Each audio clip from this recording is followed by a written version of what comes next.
Good morning dear students. कैसे हैं आप लोग? उम्मीद करते हैं अच्छे होंगे।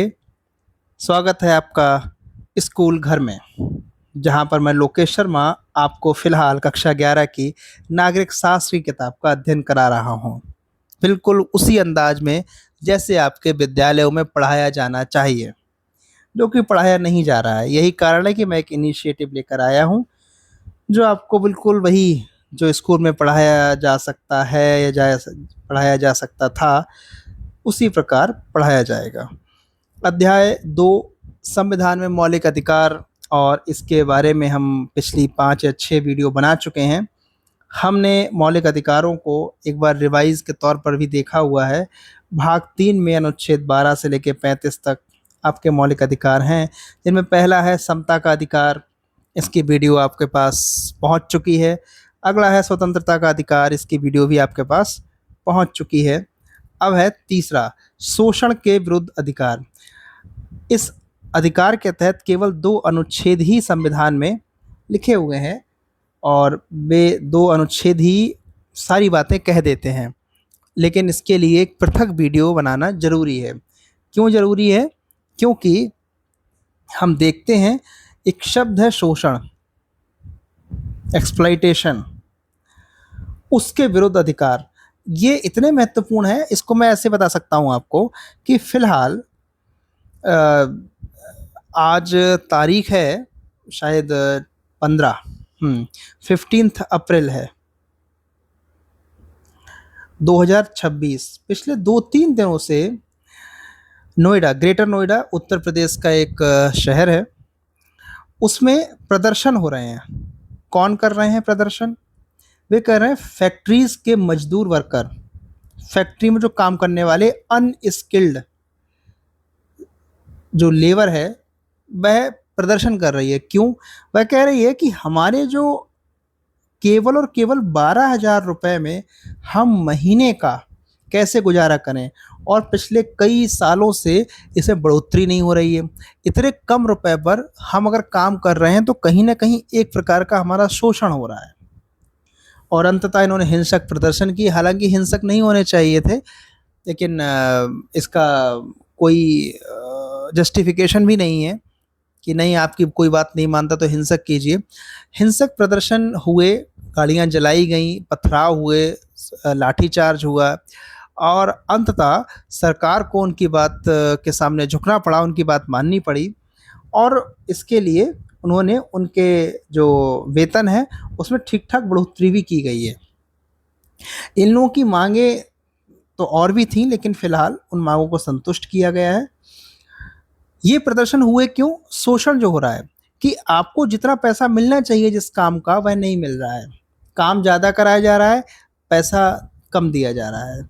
और तो और इनकी जो सालाना वृद्धि होती थी, उसमें एक आंकड़ा आया था, केवल 39 रुपये एक साल में बढ़ाए जाएंगे। सोच के थी कितना हास्यास्पद बात है कि यदि ये अनस्किल्ड हैं, ये पढ़े लिखे लोग नहीं हैं, ये केवल मजदूर वर्ग से आते हैं, तो क्या इनके अधिकार नहीं होंगे? इनके लिए कौन लड़ेगा? ये किसके पास जाएंगे? तब इनके लिए भी कौन काम करेगा? अनुच्छेद 23 और 24। इसलिए यह जो अधिकार है इतना महत्वपूर्ण है। अब इसके लिए हम देखते हैं कि संविधान में क्या लिखा है और आपकी किताब में क्या लिखा हुआ है। तो चलिए किताब पर। यह है आपकी कक्षा 11 की किताब, भारत का संविधान, सिद्धांत एवं व्यवहार। और इस किताब में हम शोषण के विरुद्ध अधिकार, क्योंकि हमने ऊपर तक का सब कुछ पढ़ लिया है, एक एक शब्द हम पढ़ रहे हैं, एक लाइन पढ़ रहे हैं, ताकि आप किताब पढ़ना जाने। चलिए, शोषण के विरुद्ध अधिकार।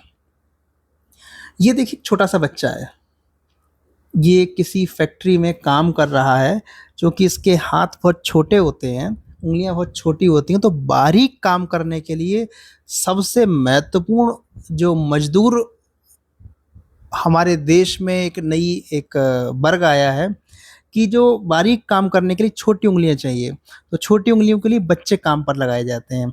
देखिए, लग भी रहा है देखने से कि कुछ वो बारीक सा काम कर रहा है। बड़े लोगों की उंगलियां बड़ी होती हैं, तो ऐसे में कई सारी फैक्ट्रीज और कई सारे कारखानों में छोटे-छोटे बच्चे ही लगाए जाते हैं। पहला कारण क्या है कि बारीक काम कर सकते हैं, दूसरा कारण क्या है कि ये पैसे कम में काम कर लेंगे। इन्हें ज़्यादा पता नहीं होता है क्या हमारे अधिकार हैं, क्या कुछ हैं, तो ऐसे में इन लोगों को कम पैसों पर भी रख लिया जाता है। दूसरी बात ये है कि कई बार कोई उद्यम ऐसा होता है जिसमें उसके ही घर के छोटे-छोटे बच्चे काम करने लगते हैं और उनको पैसा भी नहीं मिलता है।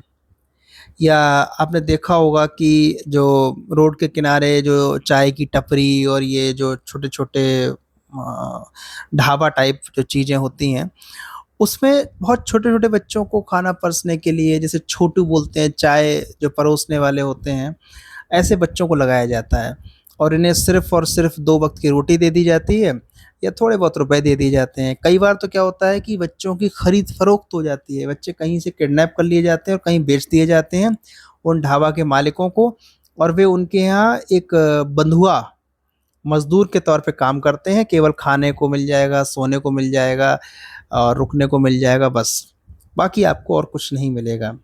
तो ये सब कुछ समस्याएँ हैं, थी भी और हैं।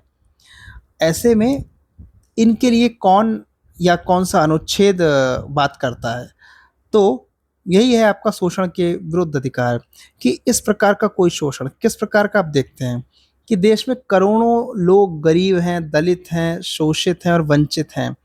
गरीब मतलब जिनके पास पैसा कम है, दलित, शोषित और वंचित अर्थात एक ऐसे जो सामाजिक वर्ग है जो पिछड़ा हुआ है, जिसके पास संसाधनों की अत्यधिक कमी है, जो शिक्षित भी नहीं है और ऊँचे ऊँचे वर्गों ने उसका शोषण किया है। शोषण मतलब उसको कुछ ऐसा कार्य करना के लिए बाध्य किया है, जो कार्य वो मन से करना नहीं चाहता है या उसके लिए पैसे उसे कम मिलते हैं। वंचित है जिसके पास संसाधनों का अभाव है, वंचन है। तो ऐसे देश में ऐसे लोगों की संख्या ठीक-ठाक है, बहुत है। और इस शोषण को हम क्या बोल देते हैं? बेगार। बेगार आपने कहावत में सुना होगा कि ठलुआ से बेगार भली, कि खाली बैठने से तो अच्छा है बेगार कर लो। बेगार बोलते हैं कि बिना पैसे के आप काम कर लो जाके या फिर ऐसी मज़दूरी जिसमें आपको बंधक बना के रखा जाता है। इसको एक एग्ज़ाम्पल के तौर पे हम देखें तो एक लेखक हुए हैं प्रेमचंद, उनका एक उपन्यास है गोदान और गोदान में या उनकी कई एक कहानियाँ हैं, जिनमें देखा जाता है कि एक गरीब किसान है और किसी ज़मींदार से एक थोड़ा-सा राशन या चावल या गेहूँ लेकर आ जाता है, उसके घर में खाने की कमी थी और उस जो एक मुट्ठी या एक टोकरी भर जो या सवा सेर जो गेहूँ लेकर आया है और उस गेहूँ का ब्याज बढ़ते अंततः इतना हो जाता है कि जीवन भर वह उस ज़मींदार के खेतों में फ्री में काम करता है, तब कहीं जाके ब्याज चुकाता है और कई बार तो ऐसा होता है कि वह भी काम करेगा, उसका बच्चा, उसका बेटा तक काम करता रहेगा अपनी पूरी जवानी तक, तब कहीं जाके उसका ब्याज भरपूर होता है या पूरा होता है। तो ये एक प्रकार की मजदूरी है। या हम देखते हैं कि जो ईंट के भट्टे होते हैं जहाँ पर लोग काम करते हैं, कई बार ये चीज़ें देखी गई हैं कि उनको ज़बरदस्ती वहाँ पर बंधक बना के उनसे ज़बरदस्ती काम कराया जाता है। तो यही होती है बंधुआ मज़दूरी, ठीक है? और इसी को यदि लोगों को दास के रूप में खरीदा या बेचा जाता है, ये भी एक प्रकार का शोषण होता है कि इसमें हम ऐसे देख सकते हैं कि किसी व्यक्ति ने एक व्यक्ति को या एक बच्चे को या एक लड़की को इसलिए बेच दिया कि अब आप इसके मालिक हैं। जैसे जानवरों को बेचा और खरीदा जाता है कि अब आप इसके मालिक हैं, आप इसे मारें, पीटें, आप इसे कुछ भी काम कराएँ, अब ये आपका है। जैसे पिछली कहानियों में देखा होगा कि या अफ्रीका में या अमेरिका में दास प्रथा खूब चलती थी।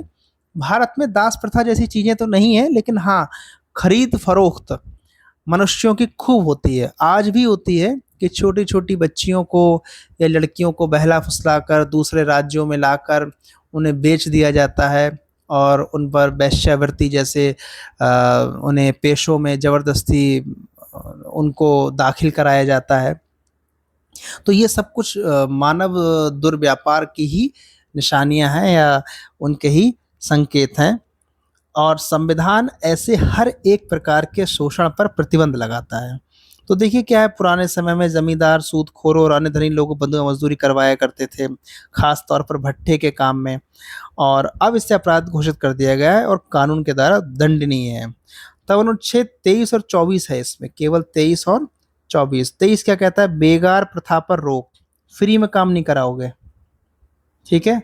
साथ ही साथ मानवीय या मानव व्यापार पर रोक। ये जो सेलिंग और परचेजिंग होगी किसकी, इंसानों की, इंसान नहीं खरीदे जाएंगे।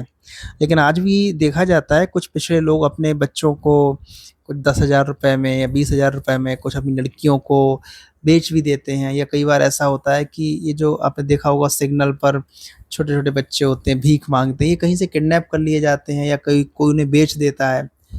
तो ये सारी चीज़ें होती हैं, आज भी हैं, ये दुखद है लेकिन है। अनुच्छेद 24 बोलता है कि बाल श्रम पर रोक। श्रम का मतलब होता है कि आपको जब काम कराया जाएगा वो श्रम होता है, उसके बदले आपको पैसा मिलेगा। लेकिन ये श्रम बच्चों से नहीं कराएगा, क्योंकि बच्चों की पढ़ने लिखने की उम्र है, ये कोई श्रम करने की उम्र थोड़ी ना है। श्रम की उम्र तो 18 प्लस है, या भारतीय संविधान के अनुसार 14 प्लस है। तो ये जो अनुच्छेद 24 इस बात को कहता है। तो ये जो अब तक आपने देखा कि बंधुआ मजदूरी और दास प्रथा, देखो दोनों आया, बेगार प्रथा और दास प्रथा। तो ये पॉइंट है और ये पॉइंट है, ये दोनों पॉइंट क्या करते हैं, अनुच्छेद 23 के बारे में बताते हैं।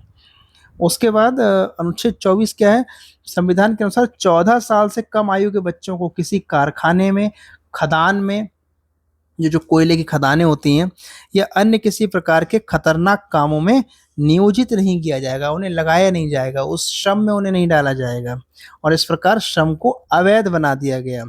और शिक्षा को बच्चों का मौलिक अधिकार बनाकर शोषण के विरुद्ध अधिकार, संवैधानिक अधिकार को और अर्थपूर्ण बनाया गया, ताकि ये जो श्रम हटाओ उनसे और इन्हें क्या बनाओ, शिक्षित बनाओ, इन्हें शिक्षा दी जाए। और चूंकि इनके पास अगर पैसे नहीं है तो फ्री में शिक्षा दी जाए, खाने को नहीं है तो शिक्षा के साथ मिड डे मील, आपने नाम सुना है, मिड डे मील, ताकि बीच में आपको खाने को ही मिले। अच्छा कपड़े नहीं है पहनने को तो कोई बात नहीं, आपको डीवीटी, डायरेक्ट बेनिफिट ट्रांसफर, इसके जरिए सरकार आपके खाते में रुपए भेजेगी, उसके जरिए आप ड्रेस और ये सब कुछ, किताब वगैरह, किताब तो फ्री में वैसे ही मिलती हैं, ड्रेस है और सारी चीज़ें, जूते हैं, ये सब कुछ आप खरीदिए। साथ ही साथ बुक्स बुक्स आपको गवर्नमेंट की तरीके से फ्री मिलेंगी। इन सब के बावजूद आपको क्या मिलेगा, स्कॉलरशिप, ताकि पढ़े। अब पढ़ेगा इंडिया तभी तो बढ़ेगा इंडिया। तो फिलहाल इस वीडियो में इतना ही। और आपने देखा अनुच्छेद 23 बेगार प्रथा पर रोक और मानवीय व्यापार पर रोक, अनुच्छेद 24 बाल श्रम पर रोक, कितनी उम्र से, 14 वर्ष से। ये 2-3 चीजें याद रखने वाली बात है। 14 साल से कम आयु के बच्चे कहाँ कहाँ काम नहीं करेंगे, कारखाने में, खदान में, या फिर जोखिम पूर्ण काम में, खतरनाक कामों में, ठीक है।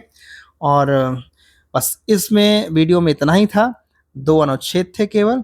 और मिलते हैं आपको अगली वीडियो में, जहां हम बात करेंगे धार्मिक स्वतंत्रता का अधिकार। सबसे विवादित एक या संवेदनशील मुद्दा या टॉपिक है, जिस पर मैं आपको एक लंबी वीडियो, लगभग 1 घंटे के आसपास की वीडियो रखूंगा। इसमें अनुच्छेद, इसमें सबसे पहले धर्मनिरपेक्षता देखेंगे, धार्मिक स्वतंत्रताएं देखेंगे, और अनुच्छेद 25, 26, 27 और 28 के बारे में हम आपको बताएंगे। आस्था क्या होता है, धर्मनिरपेक्षता क्या होती है, और संविधान उसके बारे में क्या कहता है।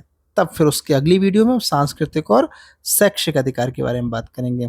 ये चैप्टर इंपॉर्टेंट है, और ये चैप्टर सिर्फ बच्चों के लिए इंपॉर्टेंट नहीं है, ये हर एक नागरिक के लिए, इसलिए मैं इसकी एक एक टॉपिक की एक वीडियो बना रहा हूँ। ठीक, मिलते हैं आपसे अगली क्लास में, तब तक अपना ध्यान रखिए, पढ़ते रहिए, चैनल से जुड़े रहिए। Thank you.